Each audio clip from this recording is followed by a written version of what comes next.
may usa ka pangutana how to outclass your toughest season.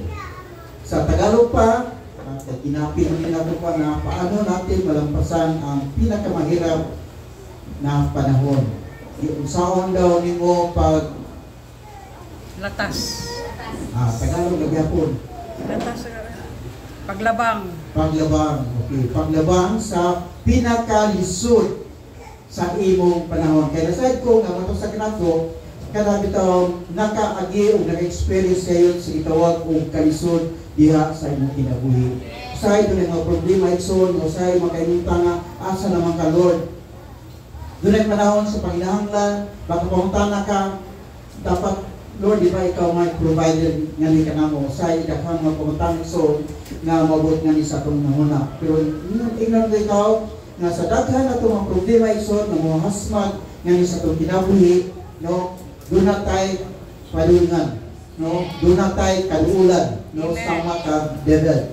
So, open your Bible, the book of Psalms, Psalm chapter 1, from verses 1 up to verse 3, amen. Blessed is the man who walks not in the counsel of the ungodly, nor stands in the path of sinners, nor sits in the seat of the scornful. But his delight is in the law of the Lord, and in his law he meditates day and night. He shall be like a tree planted by the rivers of waters, that brings forth its fruit in its season, whose leaf also shall not wither. Whatsoever he does, it shall prosper. No? Blessed is the man. No? Matupang bulan ang usta ka tao nga wala naglakaw sa dalan sa dautan. Nga naman, doon ay promise ni Son. Whatsoever he does, it shall prosper. Unsa ang iyang pagbuhaton, pauswagon bigis Ginoo. Unsay iyang pagkutang ipalanggo ginas Ginoon. Nga naman, kung kaya usa ka tawo nga magakaw sa dalan nga kanang batarong, i-bless Diyos Ginoo. Amen ba? Nga naman, kay layo tas problema, blessed ta, kay layo tas tentasyon, blessed ta kay magbuhat ta nga dili makapahimot ganas Ginoon. So, matupas Biblia, nor stand in paths of sinners, nor sits in the seat of scornful. So, it means isong, ang imong pagawi, ang imong binuhatan, ang imong sinultian, sukuhi, kay kanila nga wala nangalagad sa Ginoo. Amen. Manang tawag tag, blessed. Blessed ta nga pagkatao karon. Favored ta nga pagkatao karon, doltas luwag sa atong Dios sigsong. Kapatid pa sa Biblia nga si David, his delight is in the law of the Lord. Ang iyang kahimuot, ang iyang kalipay song da sa pulong sa Ginoo. Amen ba? Ang pautana, malipay batag makadungog sa pulong sa Ginoo. Pag-sure ba? Pag-sure ba? Yan ang talag sa rantang simba. Amen pa muli na. No? Ang kalipay ni David, ang kahimuot ni David na pagsunod sa pulong sa atong Diyos. So, malipay ba tayo ng mabasag Bible? Ang mga people, ang timog. So, malipay bigod ta na makadungog sa pulong sa Diyos. Importante na iso nga ni sa atong kinabuhi. No? His delight is in the law of the Lord. He meditates day and night. The word meditating song is from the Hebrew word means to utter or speak. Ang pagsulti sa mao nga pulong nga imong gi-meditate diha sa imong kinabuhi. Sa to pa, wala nimo taguhi, wala nimo ibutang lamang diha sa imong ulo isong, kundi imong gisulti ang mabutang nga gihimo sa Dios diha sa imong kinabuhi. Amen pa mo diha. In the book of Psalms mo niya gisulti ni David song. I was young, and now I am old, yet I have never seen the righteous forsaking or their children begging bread. Nakita ni David Igsoon, na sa iyang batarong pa siya, wajud siya, nakakita nga dunay batarong nga nagpakalimos igsoon. Nga naman, kay dunay Dios igsoon nga dili upasagad dihas iyang mga kanakan. Amen pa. Muna makasulti mo ta ning takda sa kabutagon nga mayon ta, I will never be down anymore. Nga naman, kay doon natay Diyos kang gilagaran igsoon. I will never lonely anymore. Kay doon natay Diyos igsoon nga mag-ig-uban sa akong sa taksa ka mga kinabuhi. I will not always needy anymore. Nga naman, doon kay doon natay great provider igsoon nga mao ang atong Diyos. Amen. O pwede ko nga makaatos lain-lain nga dapat igsoon. Nga naman, doon kay ang Diyos makig-uban kanato sa diyang mulakaw ta igsoon bisan asa. Amen po diha. Kung galing doon ay panahon na makasalata, matod pa 1 John chapter 1 verse 9. If we confess our sins, He is faithful and just, and He will forgive us our sins and purify us from all. Amen po diha. Matod pa ni David, praise the Lord, O my soul, and forget not all His benefits. Sa ato pa igsoon, nga di wala giloong ni David igsoon, ang mabutang nga iyang naangkon, ang mga benepisyo, kaya nadawat ganos Ginoo. Iyang gisugo ang niya kalag, bless the Lord, O my soul. O dapat muli ato panabuhaton ng igsoon. Kung ato makita ang atong ibabang, ang atong lawas, o ragwa na nagdaig ganos Ginoo. Atong sugon, ang atong lawas, atong sugon, atong tiin, atong sugon, atong nahulay igsoon, pagdaig diha sa atong Dios. Amen po mo diha. So in the book sa atong ginabasa kaniha sa Psalm chapter 1 verse 3, the person is like a tree planted by the streams of water, which yields its fruit in season, and whose leaf does not wither. Whatever he does shall prosper. Unsay ang pagbuhaton, pauswagon, goodness, Ginoo. Amen. Unya, tataon, magwata, mag-blessing, tapusa ka sa kinaliso. It means, kung sa'yo ito pagbuhaton, i-bless, yun das, Ginoo. No? Ano man, kung ka naglakaw ta, sumalas, pagbuhaton sa Ginoo. David, no? Kung tanawon, David, planted in the Word of God. No? Muna, bisan daghan siya pagsulay, grabe ang miyasumag siya kinabuhigsoon, si David, nakalahutay siya o nakalampas siya igsoon sa tanan ng mga problema nga miabot siya kinabuhi nga naman David planted in the Word of God. Muna nindot kato pagkawato igsoon nga sa kanunay mahimong natanong ta diha sa pulong sa atong Dios. Amen ba? Ayaw i-plant ang imong pag-alagad sa Dios pinagi sa kinabuhi sa usa ka pastor igsoon.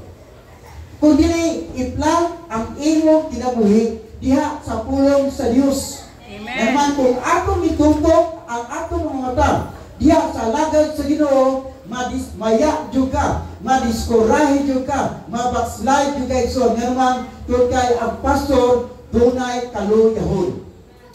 Pero ang pulong sa Ginoo naghatag kanato og kusog. Amen. Amen po niya. So gikinahanglan no nga atong itanong ang atong kinabuhi diha sa pulong sa Ginoo. When you are planted in the Word of God, you have the opportunity to grow and opportunity to bear fruit. So, kay human sa pagdako, mamunga yun na. That leads to your success and your prosperity. Amen. Doon na usa ka po, bisita sa iyang lolo, Milosyado. Kung ani raw ko, kung sa may ako pagabuhaton, araw mahin ko kung successful. Ngayon na yung lolo, puyod ako dito sa garden. Pag ako sa garden, ibon siya ko ba, duha ka tanong.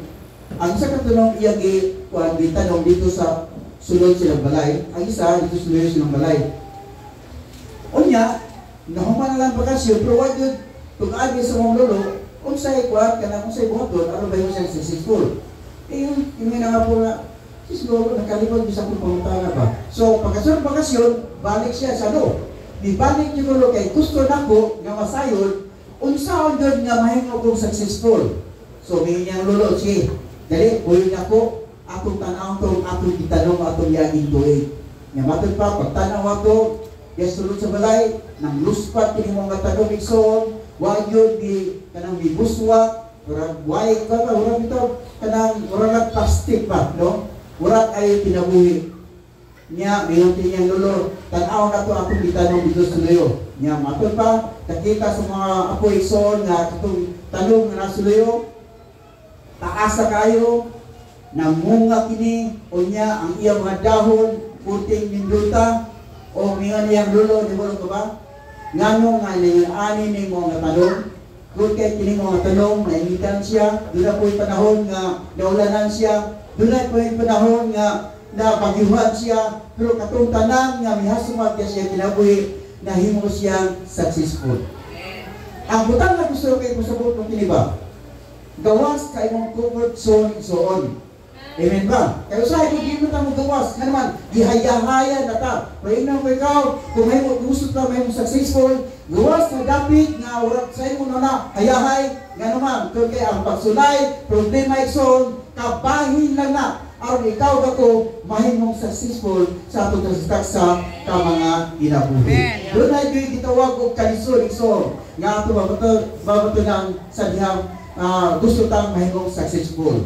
Amen ba? Doon ay kalisod, no? Kung mga apply ka, doon ay kalisod sa gitawag o pag-apply. Pero pagkasoda ka, no? Haya-haya po. So inana igsoon. Doon ay panahon po nga nawala ang trabaho. Urag pa kayo sakitan ka. Pero inong ikaw, part lang na aron mo tuloy na mauswag ka diha sa imong kinabuhi. Amen. Ang ikalwa, planted in prayer.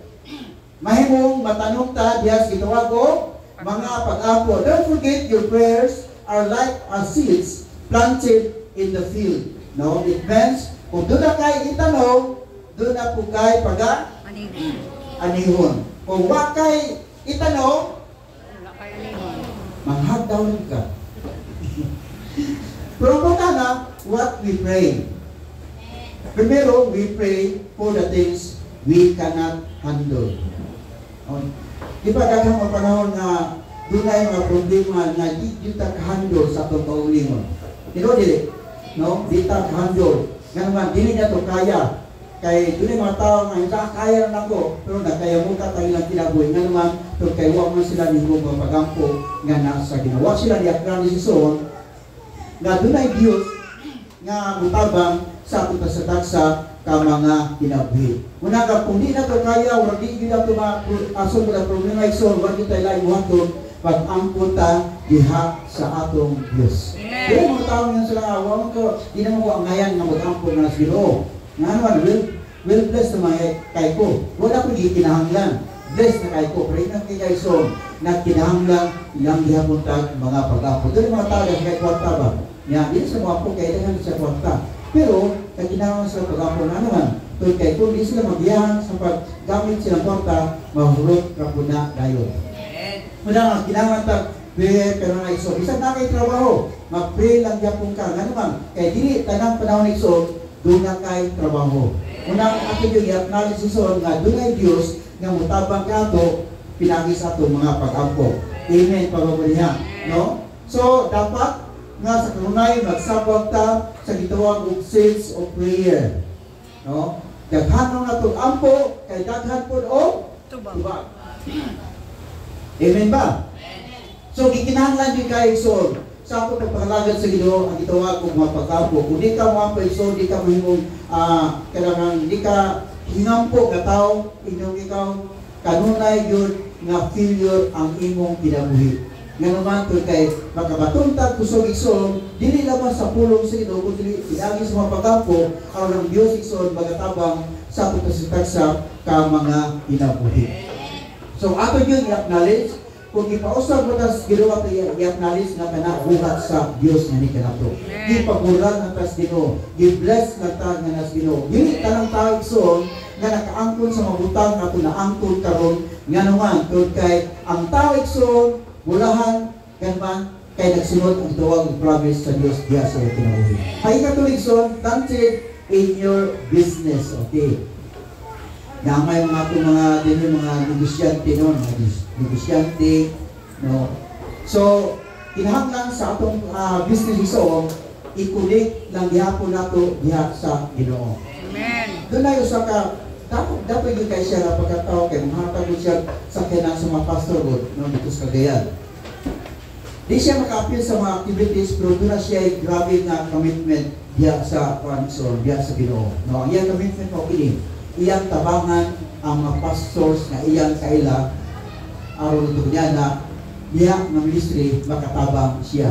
Kaya ngayon siya sa pastor, hindi ko makapapastor, grabe na ko kabisi. Pero doon ako'y gusto na ako para buwan ni pastor para matabangan niya ko. Iyon ang pastor dito siya. Sa may buhaton. Siya pastor, kung doon mga seminar pastor, ako yung mukuhan sa mga bayan. Kung doon ay pastor, kung paitan doon ay mga pastor na way sa kailangan nga kung imong ibalawan, sulti ko pastor. So grabe ang yan ministry. Di siya makapil diya sa simbahan, pero doon sa special na kanang service diya sa iyang kuwanta ko kayo na tindahan. Pero i-bless siya pag-ayaw niya sa Ginoo nga naman, doon kay sa diyan doon ay mga activities, nagpalayo siya igsoon sa mga buhaton. Di siya makato kingsman, pero naa siya igsoon, nagpalayo sa mga kingsman, nagpadala sa mga kingsman para diya tulipita. No? Sa hindi kita makakuha, di na kita tanan nga himo pag-appeal sa ito activities. Pero inong ikaw, makatabang niya pong ka financially. Parang yung gusto pa na mo ba na so, daghan kay ministry ba? O sa'yo, wala ito nakita ba? Nga daghan dahil kay ministry, nga ngayon na itong buhaton. Dito ang niyang people, dito ang inanggapon nga, okay, sa'yo ko nga, mutag sa kaninyo, gadahan kayo sa ministry dito, kita mo kayo. Pero, wag yun yung people na biyon, nako nga mingon, pastor, pwede ba nga ako'y meeting sa serious? Wag yun. Ang diyan na yan, ang puros dire, no? So, wag din ang apply na. Ito nga si Brother Kindo, wala nang apply. Di buhag ko na para sa pagkuhan sa Ginoo, pagmayag na sa Ginoo. Dagan kayo sa ministry nato din nga, kulang pa iso. Kung ako tayo mga prayer warrior, si DC nung takit, tigo na ni, umukuha ni ako, timuon niya kuhan, di sa kuhan, di ang kuno. So, dagan kayo diri. Ang tig, kanang ngayon usulod diri. Usulod diri sa simbahan. Kanang usher nato diya. Panini ragot, no? Naay musulod, usahan niyo maton. Ando sa suda? Kung sa inyong buhaton pagsulod naay musulod. Ha? Sure inyong gilamano? Ha? Usay ako ron tanawon. Asa lingkod.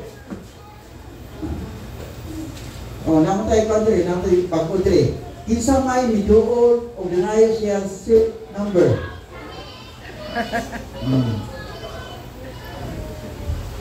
Wala no. Kinsa may milamano niya.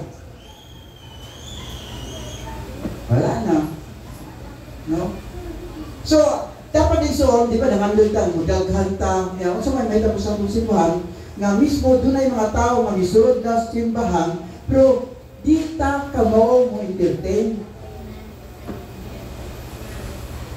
Hindi so ba niya? No, dapat so kita mo'y moabi-abi nganha kanila. Amen. Ayaw tuguti ka sila mo'y moabi-abi para kanato. Amen. Pag kita karang dapit sa parang bilang puntahan, no? Kanang makakita kita sa musulog yun. Muna'y kusog kayo nga mulamano, uy, kumusta mo ka, brad? No?